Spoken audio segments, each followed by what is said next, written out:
All right, now it's time for us to talk about what we mean by relevance. It's a word that comes up a lot for us. It's in the DHX relevance model.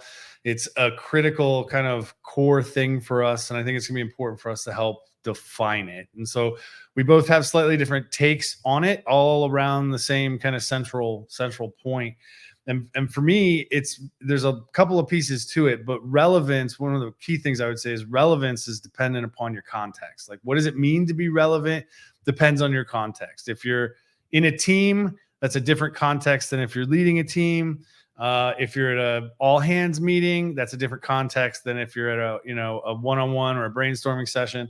Your personal context is always different. And so I think there's a huge component of self-awareness that's required for you to be able to define what your relevance should be given any particular context, business or personal. Is that fair? I think it's so fair. And I think it's about us, right? As individuals, we want to feel like we're part of the tribe. We want to feel like we get what's going on in the current situation and we get to feel good about ourselves around it, right? If you think about context and staying relevant, one of the struggles is it's always changing.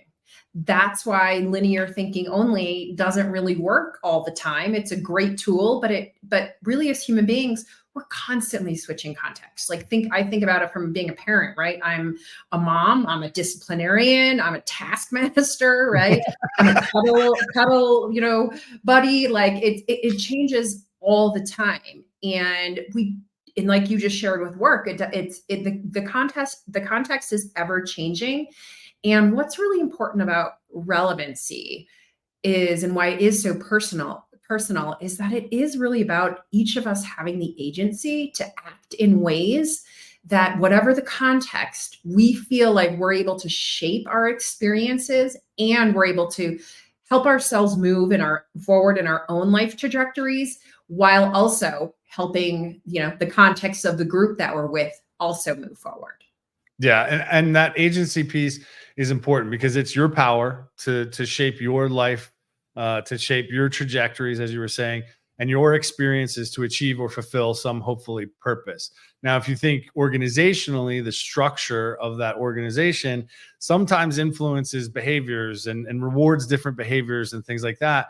But your agency is the ability to say, hey, I'm going to make the decision to do what is expected of me or like quiet quit. I'm just going to lean back and be like, hey, that's still you expressing agency, but it's also part of being self-aware enough to say, hey, my context, my desire, my relevancy, my desired outcome, my desired end state or purpose is different and is no longer aligned with the context of perhaps this organization. So for you personally, you're activating your agency to be relevant personally, but not in that professional setting, if we're kind of trying to connect the dots. Yeah. And it's so funny because in many leaders, right, there has been the leadership playbook, which is no longer relevant, where it's, if you don't like it, leave, right? And it's like, well, it's not that I don't like all of it. It's that I don't like certain things, right? Like that mindset is a old school, that mindset just is not thriving anymore, right? But what is thriving is finding environments in which you can actually live your own values, because each of us have different things that we value in life. Like, right, Chad, you and I are two different people, which means we have two different values in every situation. So every context that we're switching from, that's always changing, my values are going to be different than yours. And as leaders, what we need to do is actually figure out what our own values are, and then give room and give space for our teams to also help shape how they can actually live their values in the context of the team, of the group, of the culture, of the organization. Yeah. And there's multiple ways you engage with your relevance, right? And so this goes back to, if you haven't listened to, highly recommend you listen to the Thinking About Thinking. But if you start to think about what the relevance means, what we're talking about is understanding the context and doing it fast. Like, we're not, it'll, once you get used to it, it'll kind of happen. But think about the context, assess where you're at, understand your connection to that context. And do you have the autonomy or the agency in that situation to align with that context in a way that helps you drive the direction, the motion, or the outcome? And so if you think about these kind of 5 elements, all of that goes into defining what we're calling relevance and optimizing your relevance to drive unexpected, unimaginable, beautiful outcomes. All comes, back to that choice. Everybody's making a Yes. choice at the end of the day. Right? Even choosing, if it's a really bad context and you're not happy, even choosing to say, okay, I'm going to be here now, but giving yourself that power of the choice is living in your values. Even if you're like, it's not forever, I'm going to be doing it now. But for some reason, we've, are just seeing people feel like they're just stuck and trapped, and they're not getting that, you're always doing this anyways. Your context is always changing, and our minds are, amazing. The supercomputers, AI computers is so far off from our evolutionary brains. It's crazy, right? But it is about choice and making the circumstances that you have, reframing, maybe taking a breath and just becoming aware of your own values so that you can make the situation you're in right now more valuable to you and allow you to shape what's in front of you today to get you towards your future self tomorrow.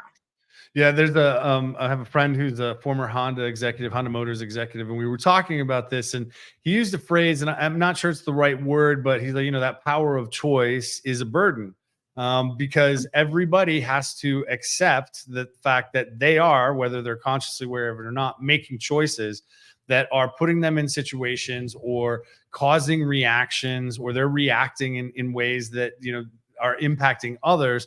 It comes down back to that individual, and you have to be aware of that in order to impact, control, and hopefully amplify your relevance, but do it in a way that also will hopefully be in the betterment of the collective you find yourself a part of, a team, an organization, a friend group, whatever it may be.